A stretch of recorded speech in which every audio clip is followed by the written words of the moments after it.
The first promise my husband ever made me was simple. You'll never have to wonder if you're my priority.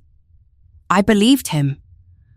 When we got married, I wasn't looking for perfection. I knew marriage would come with disagreements, stress, and unexpected challenges. What I wanted was consistency. I wanted to know that when life became complicated, we would choose each other. For the first year, it felt like we did. Then, his ex-wife slowly became part of our everyday life. Her name was Melissa. They had been divorced for 4 years before I met him. They didn't have children together, so I assumed they had simply stayed friendly. I admired that, at first.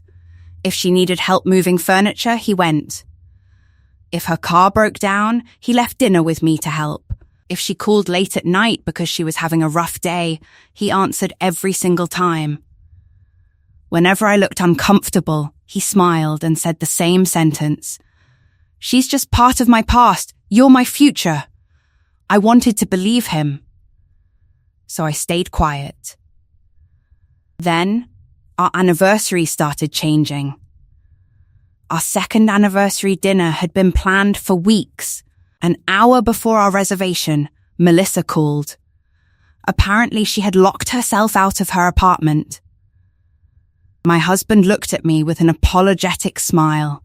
It'll only take 20 minutes. It took 3 hours. By the time he came home, the restaurant had closed. He apologized. He promised it would never happen again. It did. A month later, we had tickets to a concert I'd been excited about for months. Melissa needed someone to drive her to the airport because her rideshare cancelled. He drove her. We missed the concert. Again, he apologized. Again, he promised things would change. I noticed something strange after that.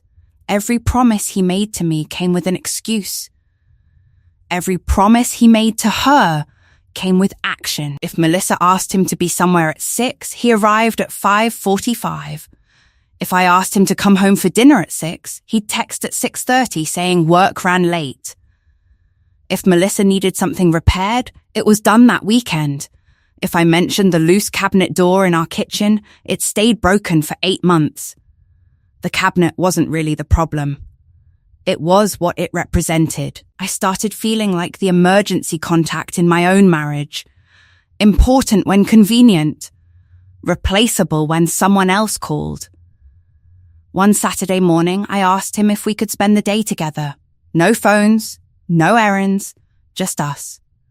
He smiled. Absolutely by noon, Melissa called. Her dog had gotten sick.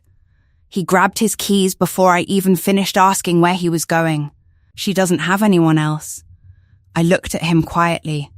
What about me? He froze for a second. Then he sighed. Why are you making this difficult? That sentence stayed with me for weeks. Not because it hurt, because it answered every question I'd been avoiding. Somehow, expecting my husband to keep his word to me had become unreasonable. I stopped arguing after that, not because I gave up, because I started paying attention. I noticed that every conversation ended with me explaining my feelings while he defended his choices. Nothing changed. So I changed something else. I stopped asking. I stopped reminding him about promises. I stopped rearranging my schedule every time he cancelled ours. Instead, I started making plans with friends. I joined a Saturday morning book club. I signed up for a photography class. I visited my sister more often. For the first time in years, my weekends didn't depend on whether my husband decided to show up. He noticed. You've been busy lately. I smiled. Yes, he laughed awkwardly. You don't even ask if I'm free anymore. I looked at him calmly. I got tired of waiting. He didn't know what to say. Then, one evening, I overheard him on the phone. He was talking to Melissa. Don't worry, he said. I promised I'd be there. I never break my promises. I stood frozen in the hallway. Not because of what he said to her, because I realized I couldn't remember the last promise he'd actually kept to me. That night, while he slept peacefully beside me, I made one promise to myself. And unlike every promise he'd made to me, I intended to keep it. The next morning, I woke up feeling strangely calm. Not because anything had changed, because something finally had. For months, I had been waiting for my husband to realize what he was doing. I thought if I explained my feelings one more time, used the right words, or stayed patient a little longer, he would understand. But understanding isn't the same as changing. And I was tired of confusing the two. So I kept the promise I had made to myself. I stopped building my life around someone who never treated my time as valuable.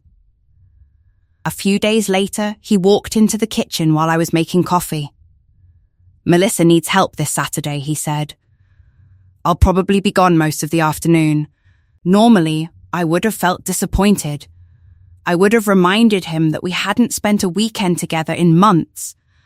This time, I simply nodded. Okay, he looked surprised. That's it? That's it. He waited for an argument that never came. Instead, I picked up my phone and confirmed a day trip with my book club that I had been thinking about for weeks. Saturday arrived. He left early, just like he always did. I spent the day laughing with women who talked about books, careers, families, and second chances. No one interrupted me. No one made me feel like I was asking for too much.